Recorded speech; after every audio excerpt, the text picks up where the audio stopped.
C Joseph Vijay எனும் நான்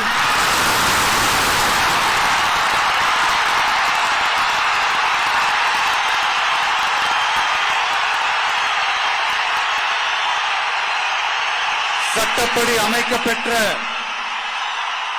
இந்திய அரசியல் அமைப்பின்பால் உண்மையான நம்பிக்கையும் மாறா பற்றும் கொண்டிருப்பேன் என்றும் இந்திய நாட்டின் ஒப்பில்லாத முழு முதல் ஆட்சியையும் ஒருமையையும் நிலைநிறுத்துவேன் என்றும்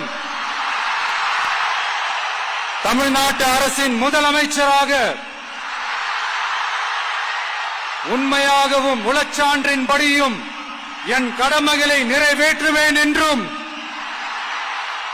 அரசியல் அமைப்பிற்கும் சட்டத்திற்கும் இணங்க அச்சமும் ஒருதலை சார்பும் இன்றி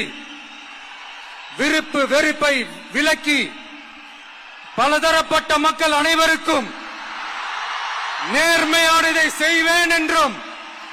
ஆண்டவன் மீது ஆணையிட்டு உறுதிமொழிகிறேன்.